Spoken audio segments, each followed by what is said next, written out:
In a quiet town, animals began gathering in peculiar formations. Birds circled in perfect spirals, while deer lined up like soldiers. The townsfolk were baffled, whispering about ancient prophecies.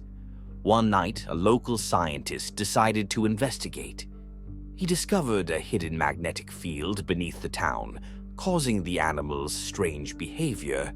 But as he dug deeper, he found an ancient artifact glowing with an eerie light.